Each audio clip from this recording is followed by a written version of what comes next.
Jusqu'à 9 heures, Good Morning Business.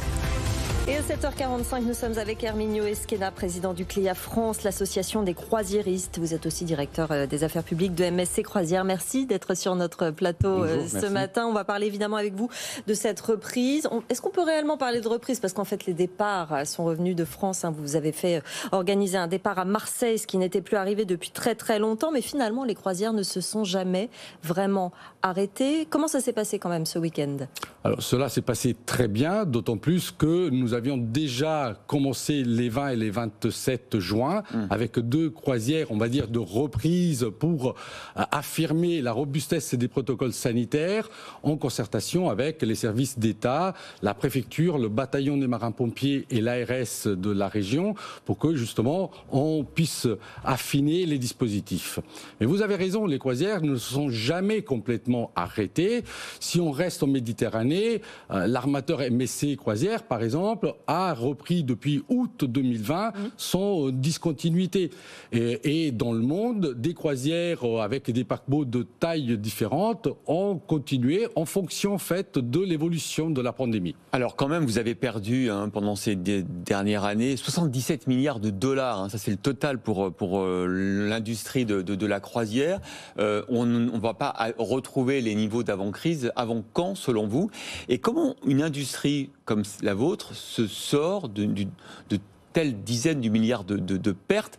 Est-ce que ça remet en cause les projets d'investissement et les perspectives de développement, selon vous? Alors, la pandémie a eu une crise qui s'est transformée aussi en crise financière. Ouais. L'industrie de la croisière n'y a pas échappé. Vous avez raison. Néanmoins, c'est une industrie qui sait faire preuve de résilience. Et pour en arriver à votre propos, vous voyez bien qu'en France, par exemple, malgré la période d'arrêt, les investissements ont été affirmés. Les chantiers de l'Atlantique, donc les chantiers de Saint-Nazaire, non seulement ont livré des paquebots, mais on a débuté la construction avec MSC Croisières d'autres navires.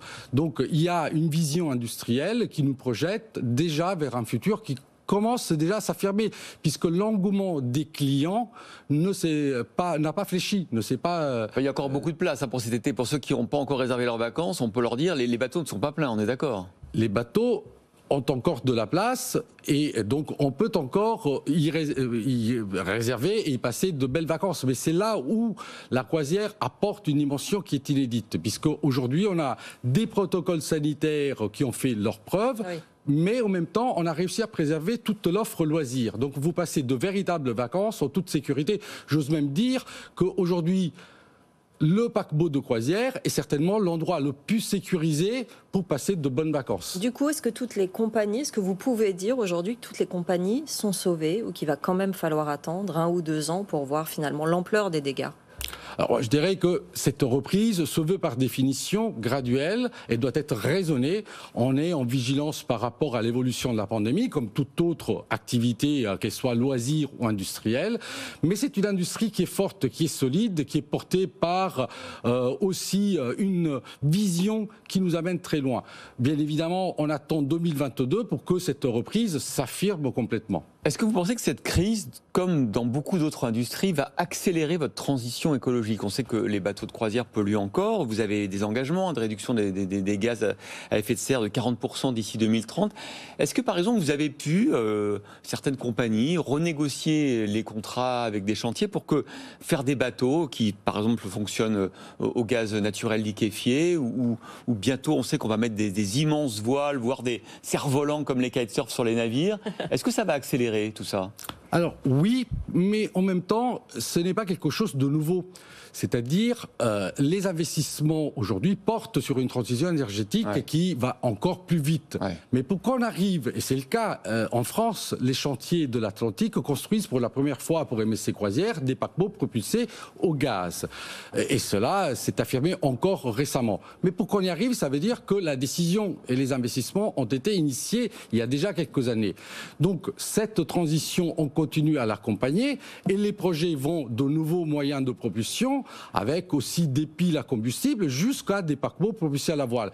Et c'est là où la France, avec ses chantiers, a un coup d'avance par rapport à l'Europe et même à l'échelle mondiale. Parce que ces investissements sont portés par des innovations technologiques dont le savoir-faire français est décidément un fleuron.